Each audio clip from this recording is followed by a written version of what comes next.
نظرة مستقبلية سلبية للاقتصاد المصري. ده مش كلامي، ده كلام 2 من أكبر المؤسسات الدولية للتقييم الائتماني. أولهم وكالة موديز اللي غيرت النظرة المستقبلية للاقتصاد المصري من إيجابية لسلبية. تاني واحدة النهاردة مؤسسة فيتش سولوشنز اللي برضو عملت نفس الشيء. الحلقة دي هنتكلم عن تأثير ده على الاقتصاد المصري والاستثمار المباشر في مصر، وهي أصلا مؤسسات التقييم الائتماني دي، وهل الرأي بتاعها ده بيعتد بيه دوليا، بجانب هل الرأي بتاعها ده بيتأثر عليه سياسيا وبيحصل فيه تضارب للمصالح. بس في الأول لايك وشير وفولو وتعالوا نعرف مع بعض. في البداية كده أحبك تبقى عارف إيه هي مؤسسات التقييم الائتماني الدولية دي.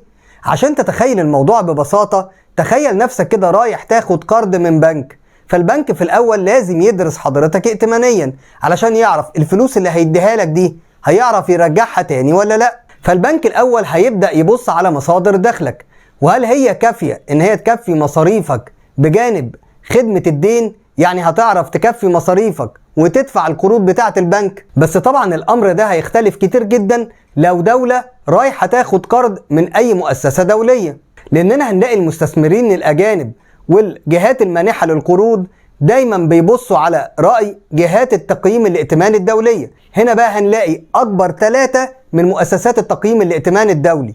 هنلاقي منهم مؤسسة فيتش سولوشنز ومؤسسة موديز ومؤسسة ستاندرد اند بورز. يعني ببساطة أي مستثمر أجنبي رايح يحط فلوسه في دولة أو يدي الدولة دي قروض لازم هيبص للتقييم الائتماني بتاع المؤسسات الكبيرة الدولية دي. ولكن أحبك تبقى عارف إن التقييم الائتماني والنظرة المستقبلية اللي بتقولها المؤسسات دي عادة بيخش فيها السياسة والمصالح. ومن أكبر الأدلة بكده هتلاقي سنة 2008 ساعة الأزمة العالمية، واحد من أكبر البنوك الأمريكية اللي فلس اللي هو بنك ليمان براذرز كان واخد تقييم ائتماني تريبل اي، يعني أعلى تقييم ائتماني زيه زي الحكومة الأمريكية قبل ما يفلس بأيام. وعشان تتخيل الموضوع، يعني المؤسسات دي واثقة ان البنك ده هيعرف يسد الديون بتاعته زيه زي الحكومة الأمريكية اللي عندها مطبعة الدولارات. وطبعا تم التحقيق في الأمر ده ولقوا ان المؤسسات اللي هي بتدي التقييم الائتماني دي عارفة بالمشاكل دي، ولكن كانت بتغض البصر.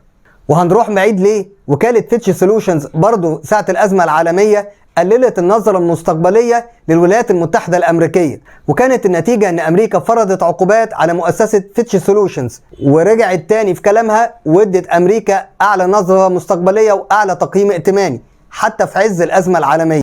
وكلامي ده مش معناه أن النظرة المستقبلية السلبية دي ملهاش أي تأثير على مصر، لا، هيبقى في بعض التأثيرات ولكن مش هتبقى قوية جدا، لأن المؤسسات الدولية دي ثبتت التقييم الائتماني لمصر.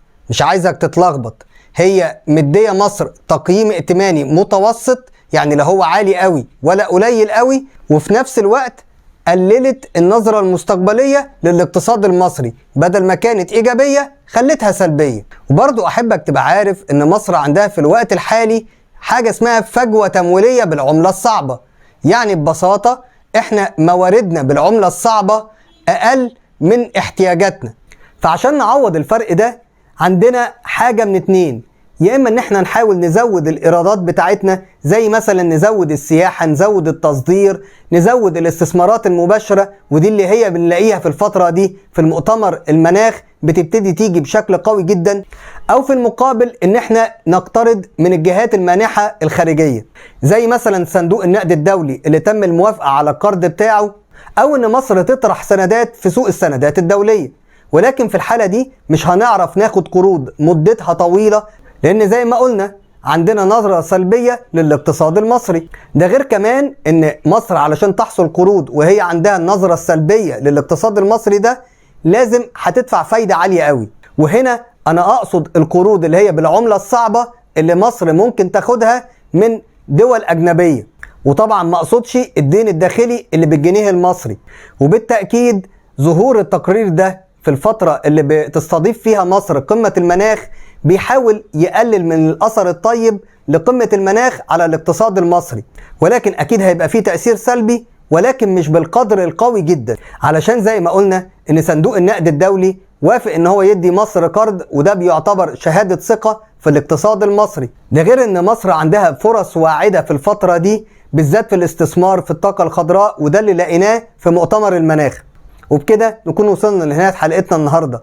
لو عجبك الفيديو لايك وشير وفولو. أنا إيهاب يعقوب ودي بانكينج شانل.